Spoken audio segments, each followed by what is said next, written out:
Dari sekian banyak yang saya baca, sekurang-kurangnya ada 428 ayat, surat, sloka, shruti, mantram yang membicarakan tentang Islam dan juga Rasulullah SAW di dalam Weda, kitab suci agama Hindu.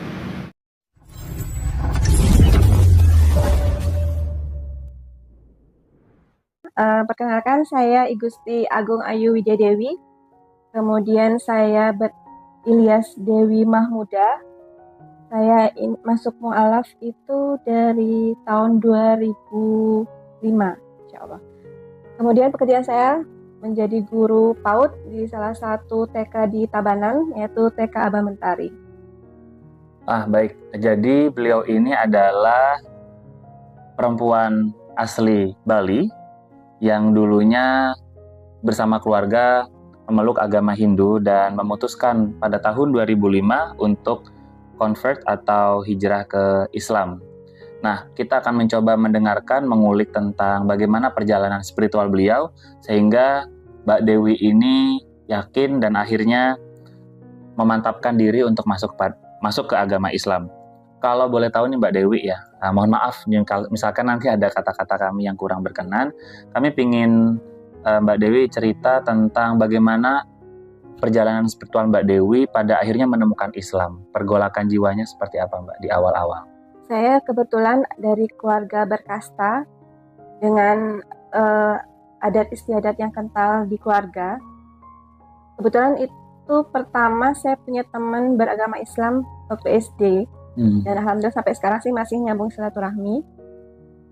Banyak hal-hal yang menarik yang saya temukan awal-awal karena saya mayoritas Hindu di Bali. Kemudian saya mempunyai teman Islam.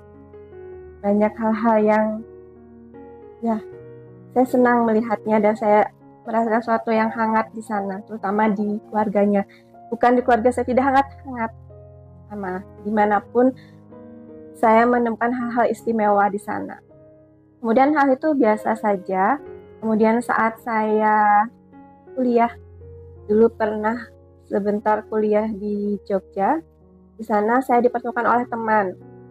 Nah, saat itu ada saat liburan dan tidak mengharuskan saya harus pulang ke Bali. Nah, teman saya itu mengajak saya, yuk pulang ke rumah saya, gitu ceritanya. Nah, di sana lumayan 2 minggu di sana saya memperhatikan kebiasaan keluarga tersebut, bagaimana keakraban dia dengan orang tuanya, bagaimana mereka memecahkan masalah dalam keluarganya. Memang yang saya rasa jauh berbeda dengan apa yang saya rasakan selama ini. Kemudian saat libur selanjutnya saya main lagi ke sana dan saya bilang, Bapak, kalau saya masuk Islam boleh nggak? Saya bilang gitu sama si bapak itu, bapak dari teman saya itu.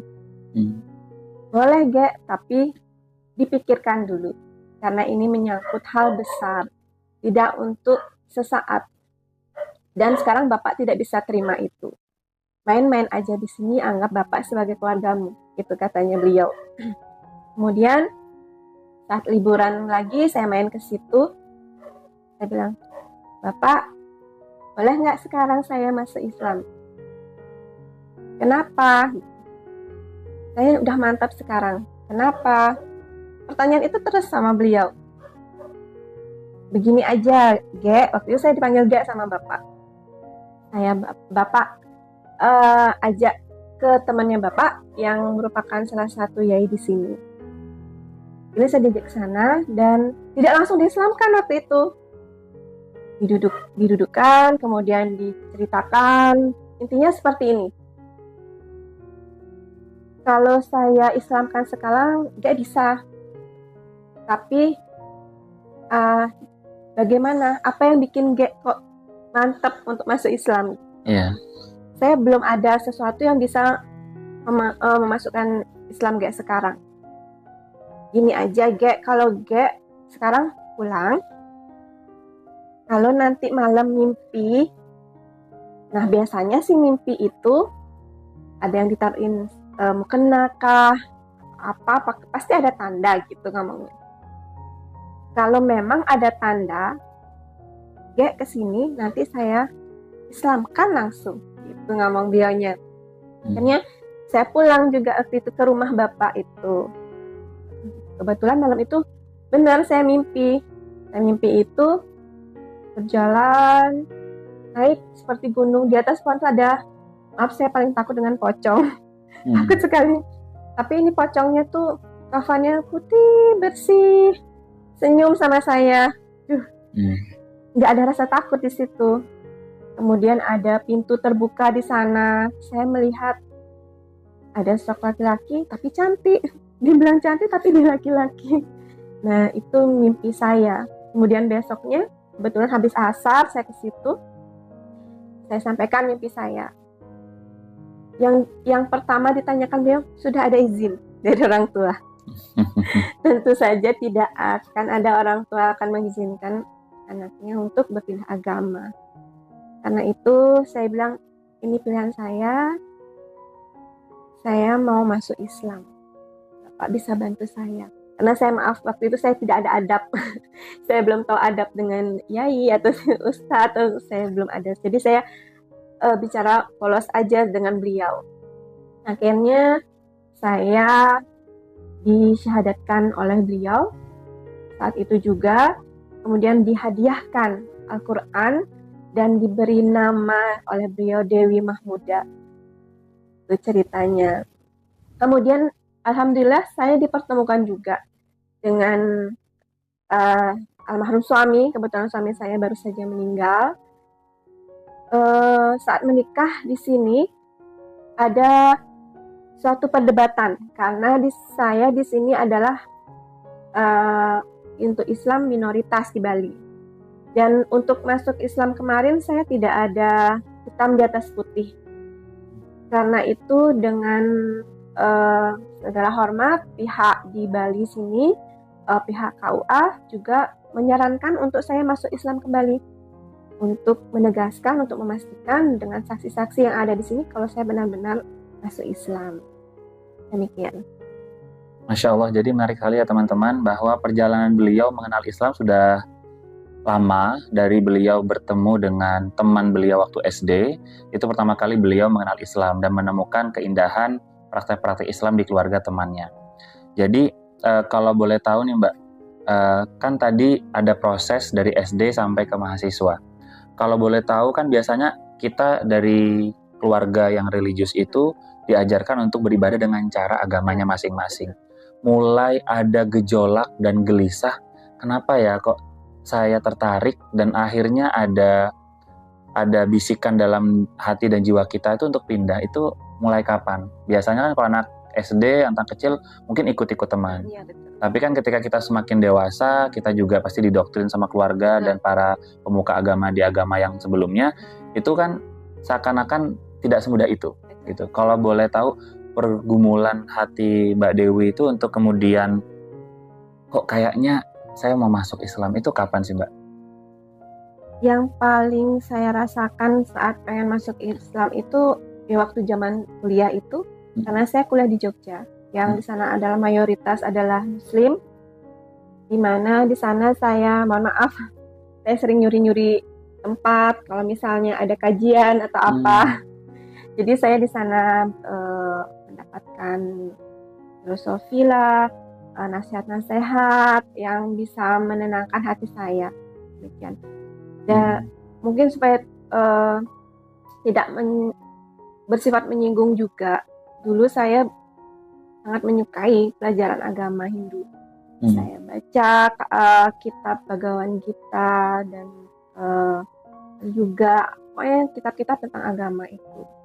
Dan saat itu belum kayak zaman sekarang yang YouTube itu bisa share tentang ilmu-ilmu agama Hindu. Tidak seperti dulu. Benar, masih sosial media itu masih belum. Tidak seviral sekarang. Iya betul, tidak seperti sekarang. Jadi kita hanya lewat buku saja mencari informasi. Kemudian memang pelajaran agama yang dari kelas SD sampai SMA kemarin. Dan itu jujur bagi saya masih haus, terbatas bagi saya. Karena perbedaan agama dan istiadat. Betul. Yang apa yang tercantum dalam Weda itu yang sebenarnya ada di agama. Yang sebagian besar, mohon maaf sekali, yang saya perhatikan di Bali ini lebih kental adat istiadatnya. Adat istiadatnya itu yang saya paham. Jadi jiwa saya masih ada rasa hausnya, bagaimana saya harus bersikap, bagaimana cara saya harus menangani suatu permasalahan. Jadi dari kisah yang diceritakan oleh Mbak Dewi ini ternyata yang Mbak temukan sebenarnya semua agama itu baik ya Mbak ya. Betul. Cuman ternyata pada prakteknya ada yang lebih mengedepankan adat istiadat dibandingkan ajaran yang ada dalam agama tersebut. Karena emang itu juga terjadi di Islam sebenarnya. Ada beberapa pemuka agama yang kemudian lebih mengedepankan kultur yang ada di masyarakat dibandingkan praktek agama itu sendiri. Jadi ini juga pelajaran bagi kita semua untuk bisa memilah dan memilih mana yang jadi adat istiadat, mana yang jadi nilai-nilai agama itu sendiri.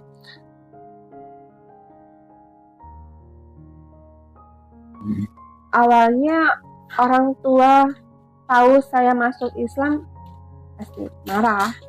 Yeah. Konflik keluarga pasti ada.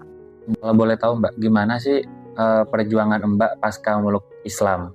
Kan setelah meluk Islam itu keluarga sudah angkat semua saluran apapun itu salurannya. Dan bahkan bisa dibilang sudah tidak lagi diakui karena udah berbeda prinsip. Secara keluarganya Mbak ini adalah tokoh dan kasta yang tidak main-main di agama Mbak. Nah, pergejolakan yang terjadi dalam diri Mbak dan suami itu apa yang buat Mbak itu bertahan dan buat Mbak itu terus berjuang di jalan Islam? Karena saat saya masuk Islam itu, saya sudah mu'alaf, saya mau dijodohkan, tapi saya menentang itu semua. Keluarga besar otomatis kan bergejolak.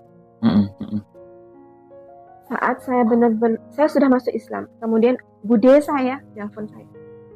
Gak tahu apa yang gak lakukan, ini adalah dosa besar. Paham? Ini dosa besar.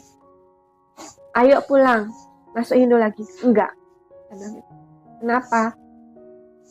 Tiade, maaf saya manggil bude saya Tiade. Tiade bilang saya sudah keluar agama Hindu itu sudah dosa besar.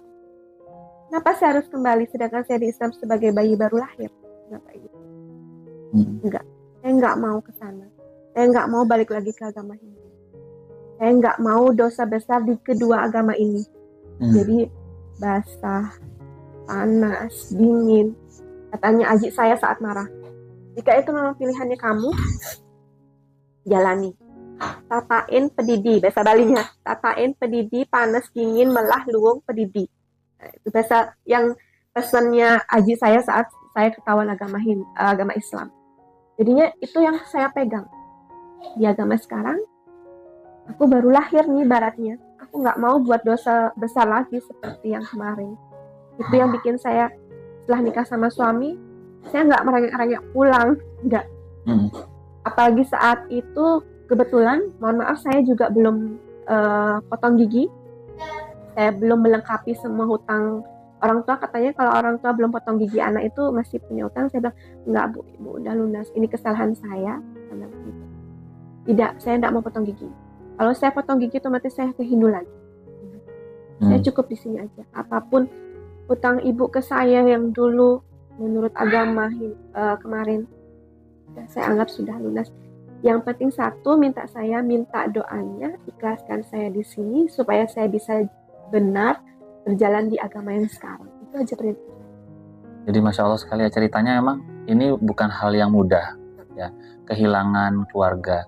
Dan pada akhirnya yang tadi disampaikan oleh Mbak Dewi itu pergejolakan yang memang cukup berat dan tidak semua orang bisa melalui dengan baik. Tapi Mbak Dewi ini bisa sampai sejauh ini dengan tekad tidak mau melakukan dosa besar lagi di agama yang ini. Karena secara ajaran Islam bagi orang yang masuk Islam itu seperti bayi yang baru lahir. Jadi Mbak Dewi bersikukuh dengan apa yang telah jadi pilihan dan berusaha melakukan yang terbaik dengan ajaran yang baru. Kalau boleh tahu Mbak, tadi yang Mbak sampaikan terkait dengan ajinya Mbak itu artinya apa ya Mbak? Sekarang kita tangan ini terima, mau panas, mau dingin, mau apapun harus terima karena resiko dari pilihan yang saya ambil. Semarahnya namanya seorang aji ya, pasti di balik kemarahannya pasti ada kata-kata yang memotivasi. Karena memang walaupun berbeda pilihan dan prinsip hidup, tapi orang tua tetap sebenarnya ada rasa ingin melindungi anaknya, namun anaknya tetap memegang teguh terhadap prinsip yang telah dipilih.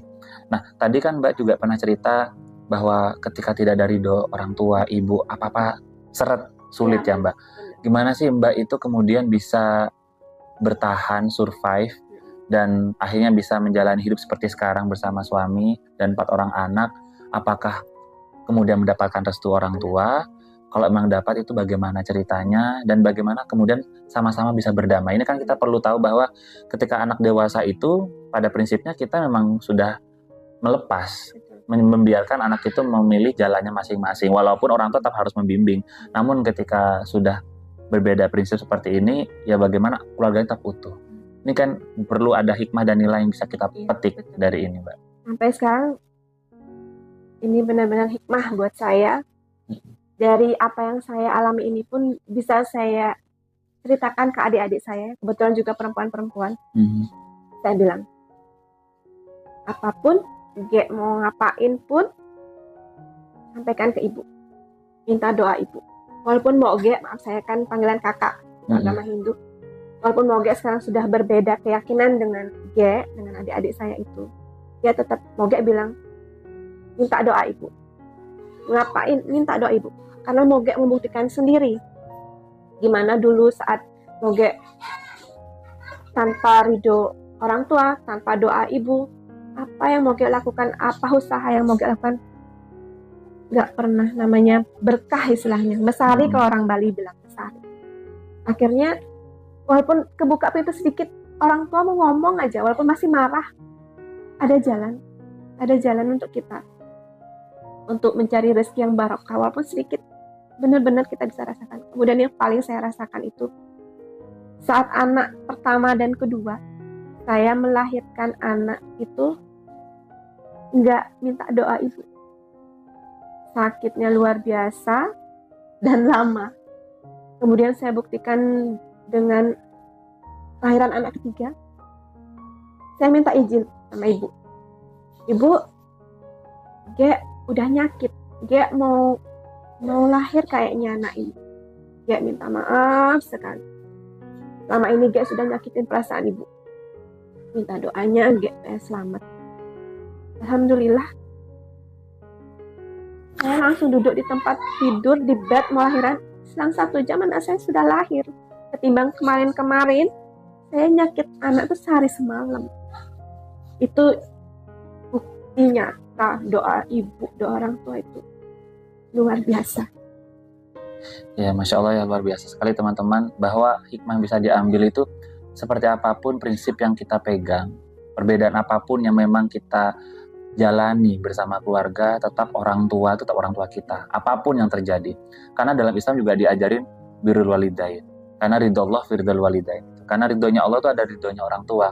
Jadi Mbak Dewi ini sudah membuktikan berbeda prinsip bukan menjadi alasan kita berpisah dan tidak lagi menjadi keluarga, tapi perbedaan itu akan memperkaya kita untuk menguji kekuatan kita sebagai keluarga, bahwa apapun yang terjadi jangan sampai kita itu tidak berbakti kepada orang tua dengan cara yang berbeda, dengan cara yang mungkin tidak sesuai ekspektasi orang tua, tapi teruslah berusaha untuk berbakti kepada orang tua dengan cara terbaik yang bisa kita lakukan. Assalamualaikum warahmatullahi wabarakatuh. Nama saya Dewa. Saya lahir dari keluarga Hindu yang taat dengan menjalani semua ibadah, semua kehidupan dengan tata cara Hindu. Saya keluarga besar semua ada di Bali, dan saya masuk Islam karena memperhatikan, membaca, mempelajari dan memahami apa isi Weda. Weda adalah kitab suci agama saya terdahulu, yaitu Hindu, di mana tidak banyak orang-orang Hindu, terutama Hindu yang ada di Bali, memiliki kitab Weda di rumahnya untuk dibaca. Karena menurut kepercayaan umat Hindu, tidak semua orang dapat mempelajari Weda. Sehingga Weda itu menjadi sebuah kitab yang sangat eksklusif, yang tidak mudah untuk dipelajari, tidak sembarangan orang untuk membacanya atau memilikinya, sehingga tidak banyak orang Hindu, terutama di Bali, yang tahu apa isi yang ada di dalam Weda. Ternyata begitu saya mempelajari, membaca, memahami apa isi di dalam Weda, banyak sekali ayat, surat, sloka, shruti, mantram yang justru membawa orang bisa melihat dan memahami apa itu Islam dan apa itu Rasulullah Shallallahu Alaihi Wasallam, yaitu Nabi terakhir umat Islam, Muhammad Shallallahu Alaihi Wasallam. Ini yang membuat saya pada saat itu tercengang, terkejut, kok ada semua tentang Islam, semua tentang Rasulullah Shallallahu Alaihi Wasallam di dalam kitab suci agama selain Islam. Dan kita juga baca di Al-Quran bahwa Allah menyatakan dalam Al-Quran bahwa Rasulullah Shallallahu Alaihi Wasallam dan juga tentang agama Allah yaitu Islam selalu dan banyak terdapat di kitab-kitab agama lain. Dari situlah saya mulai membaca, mempelajari, dan memperhatikan apa isi Weda secara cermat dan lebih mendalam lagi. Ternyata Rasulullah Shallallahu Alaihi Wasallam di dalam Weda betul-betul disampaikan dengan sangat jelas, dengan sangat gamblang dan sangat detail. Seperti diceritakan bagaimana menyisir rambutnya, bagaimana busananya, bagaimana Rasulullah Shallallahu Alaihi Wasallam memelihara jenggotnya, kemudian berperang dengan 4 sahabatnya, berhijrah dari kota kelahirannya, kemudian kembali lagi ke kota kelahirannya, menaiki unta, menaiki kuda putih saat berperang, tidak disusui oleh ibu kandungnya. Bahkan yang lebih mencengangkan lagi adalah dalam Weda tertulis jelas bahwa Kalki Awatara dalam hal ini yang dimaksud adalah Rasulullah Shallallahu Alaihi Wasallam akan datang dan lahir di tanggal 12. Tanggal 12 yang kita ketahui adalah kelahiran Nabi Muhammad Shallallahu Alaihi Wasallam, yaitu 12 Rabiul Awal tahun 571 Masehi. Dan juga disebutkan dalam Weda nama ayahnya adalah Visnuyas. Visnuyas ini kita bisa artikan, bukan bisa artikan, artinya adalah kalau kita menggunakan smartphone atau Google Translator dari bahasa Sanskerta ke bahasa Latin Indonesia, berbahasa Indonesia, Visnuyas itu artinya hamba Tuhan. Dan kita ketahui ayahanda dari Rasulullah Shallallahu Alaihi Wasallam bernama Abdullah, yang berarti hamba Tuhan atau hamba Allah. Kemudian Kalki Awatara memiliki ibu bernama Sumatri, dan Sumatri diartikan adalah lemah lembut, seperti nama ibunda Rasulullah Shallallahu Alaihi Wasallam yaitu Aminah, yang berarti lemah lembut. Apakah ini sebuah kebetulan? Saya rasa tidak. Dari sekian banyak yang saya baca, sekurang-kurangnya ada 428 ayat, surat, sloka, shruti, mantram yang membicarakan tentang Islam dan juga Rasulullah Shallallahu Alaihi Wasallam di dalam Weda, kitab suci agama Hindu.